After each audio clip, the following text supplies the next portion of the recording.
পরম প্রেমময় শ্রী শ্রী ঠাকুরের চরণে কোটি কোটি প্রণাম।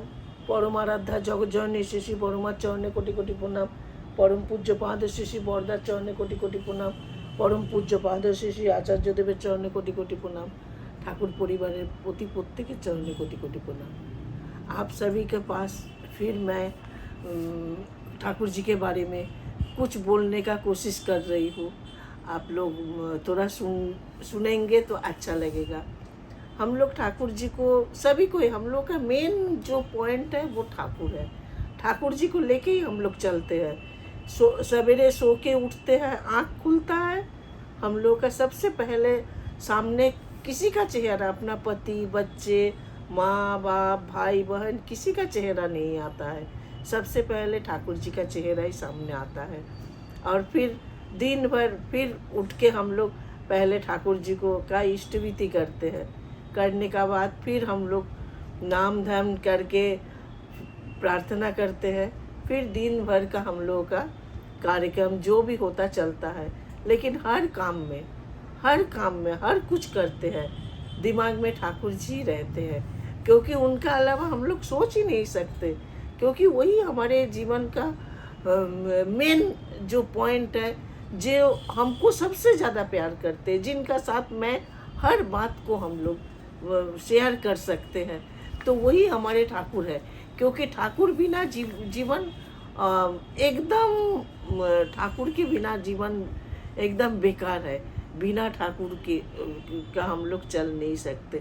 मैं तो बहुत भाग्यशाली हूँ कि इस युग के परम प्रेममय श्री श्री ठाकुर अनुकूल चंद्र जी को का मिला है। उनको जीवन में मेरा जीवन में वो मतलब वो आए हैं।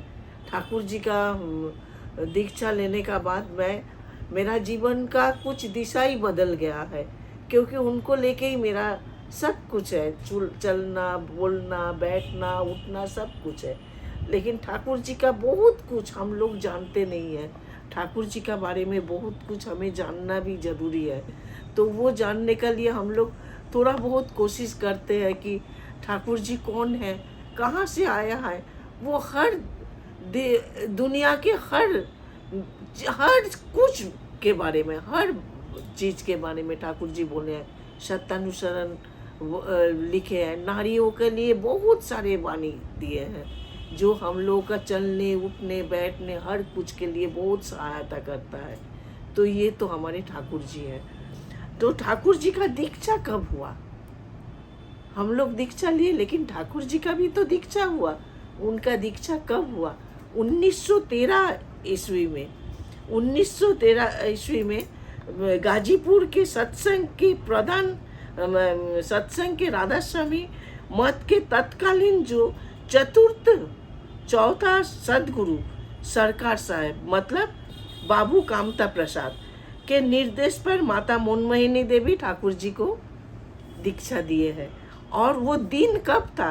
1913 ईस्वी के 7 दिसंबर और सोमवार का दिन था, जब ठाकुर जी को ये नाम दिए माता मनमोहिनी देवी।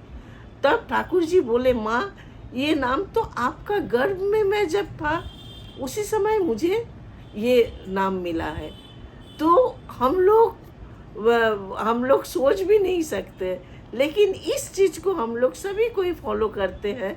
और हम लोग जितने भी ठाकुर जी को, जो जिस परिवार में ठाकुर जी को बहुत मन प्राण से मानते हैं, मन प्राण से लेके चलते हैं, तो ठाकुर जी, तो उस परिवार में जब बेटी हो चाहे बहू हो, जब प्रेग्नेंट होती है और वो 3 महीना का जब प्रेग्नेंट रहती है, तभी से हम लोग हर परिवार में उस बच्चे का नाम से हम लोग इष्ट विधि करना शुरू करते हैं। और हम जानते हैं कि इष्ट विधि कर रहे हैं, मतलब मेरा बच्चा, जो भी बच्चा मेरा बेटी का हो, मेरा बहू का हो, हम लोग का भी हुआ है, निश्चिंत है कि हमारे बच्चा सुंदर स्वस्थ, क्योंकि उनको ठाकुर जी का श्री चरण में हम लोग उसी समय से उनको अर्पण कर देते हैं और वो सुंदर बच्चा होता है।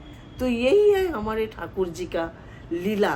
ठाकुर जी का हर पल में, हर स्टेप में ठाकुर जी हमारे साथ ऐसी लीला करते हैं, जो हमें कभी भटकने नहीं देते हैं। जो ठाकुर जी को लेके जिस परिवार में चल रहे लोग, उनका परिवार सुंदर होना ही होना है।